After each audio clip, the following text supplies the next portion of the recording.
नेमकी काय घटना घडलेली आहे? माझे सासरे फादर इन लॉ राजकुमारची कावडिया आज सकाळी एक्सपायर झाले. सिव्हिअर स्ट्रोक होता असं डॉक्टरांचं म्हणणं आहे. काल रात्रीपासून ते थोडे अस्वस्थ होते.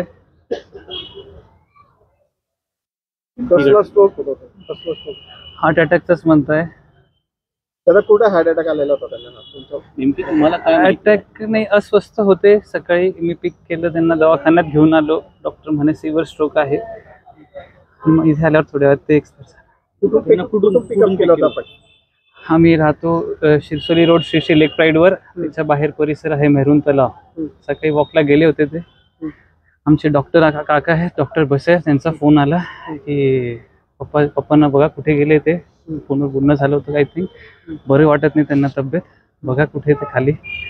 रोज जाता त्या शेड्यूल प्रमाणे तिकडे गेले होते, तिथेच भेटले. तरी होतंय म्हणे, घाम पण आला होता, थोडंसं वाटलं अनइझी.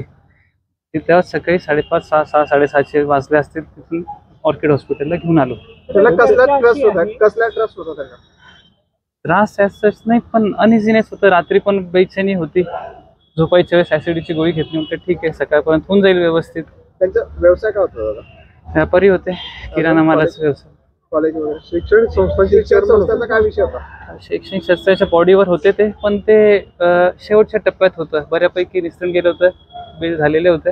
त्या फ्रंटवर एवढं काही विषय नाही. आता अध्यक्ष नव्हते, बॉडीवर होते. टॉप 3 मध्ये होते ते. चर्चा अशी आहे की शैक्षणिक संस्थेचा जो काही वाद चाललेला आहे त्यामुळे ते टेन्शन मध्ये होते आणि त्यातून ही घटना घडली. काही तथ्य आहे का त्याच्यात? शैक्षणिक संस्थेचा थोडासा विषय आहे, टेन्शनचा तो भाग आहेच, पण मेन एकंदरीत पैशाचं काय असू शकतं. लोकांकडनं कुठे घेणं येत नव्हतं या पूर्ण विषयामुळे. कर्ज होतं त्यांच्यावर?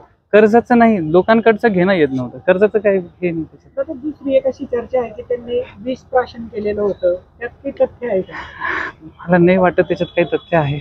डॉक्टरांनी सांगितलं की त्यांना इथं आणलं, दवाखान्यात आणलं होतं ऑर्किडला. ज्यावेळेस त्यांनी विष प्राशन केलेलं होतं, त्यांच्या मुलीशी बोललेलं होतं ते. नाही, मी होतो सोबत, मुलगी माझी वाईफ पण होती सोबत, दोघं होतो.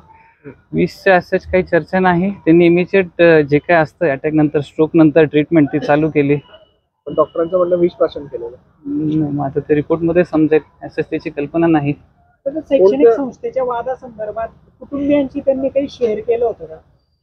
असा वाद आहे, या संदर्भात थोडं टेन्शन आहे. शैक्षणिक संस्थेच्या बाबतीत जे चालू आहे ते जे थोडं टेन्शनचंच काम होतं, पण त्या फ्रंटवर असंच काही नाही. ते शेवटच्या टप्प्यात होतं, ते विषय क्लिअरच झालेले समजा. कोणत्या शैक्षणिक संस्थेचा विषय होता? प्रकाश चंद जैन.